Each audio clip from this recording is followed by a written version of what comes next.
This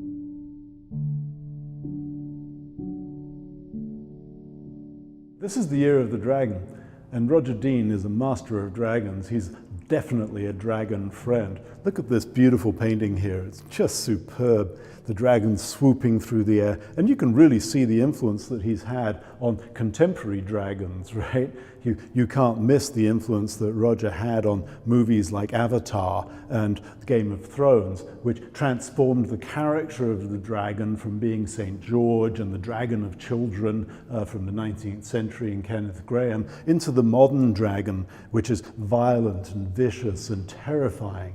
And Dean's dragons are much more about the Tao of dragons, the Chinese aesthetic of earth and water and fire and air and wood, the balance of the elements, and the dragon being part of that wonderful system of yin and yang. So here's a print of Roger Dean's logo for Virgin Records, done in the 1970s. And here you can see him already figuring out this serpentine dragon, the violent dragon that cannot be controlled in the same way as a Kenneth Grahame dragon. This is an exciting, fiery spirit, part of the Tao. It's coming from underneath the mountain, right? It's emerging from the cave. This is a psychological dragon. So here you can see Roger Dean at work developing the image of the dragon. This is a pen and ink sketch, an original piece of work from 2008. He's never stopped being interested in the Tao, in the balance of good and evil, light and dark. And here you can see him figuring out the dragon of the Tao. This is Roger Dean's Relaya. I think it's an icon of 20th century art. Not particularly because it was a fantastic Yes album cover, but because it's such a beautiful piece of watercolor and such an innovation in the idea of architecture becoming natural. Here he's taken the Gothic architecture of Canterbury Cathedral and turned it into desert landscapes. So he's blending buildings with natural worlds. It's a fantastic piece of work.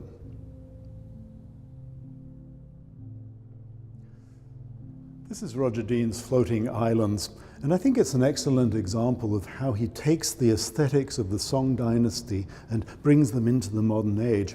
You wouldn't mistake this painting for a Chinese landscape painting, but all of the elements of Chinese landscape painting are right here in this work. I think it really shows you how Roger Dean's work is part of art history. It's not standing there ex nihilo, coming from nothingness into the 1970s and 80s and 90s. This has historical background. It's a real piece of fine art.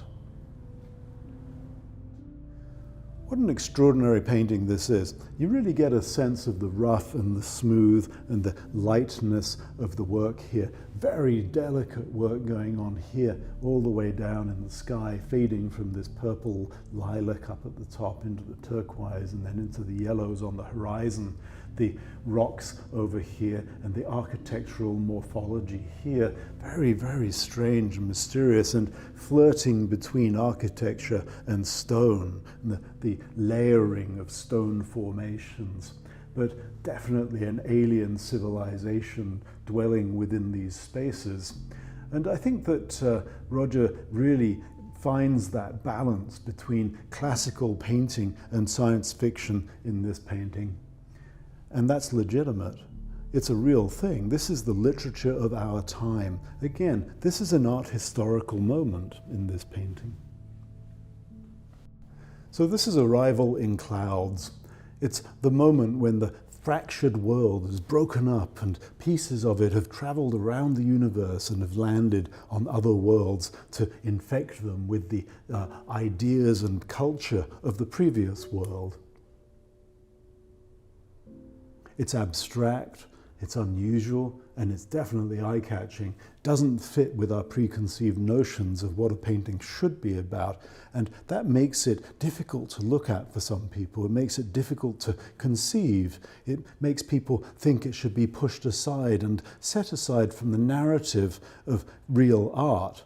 But this is as real as any other art, and it affected millions of people. The narrative of the fragile world is a big narrative.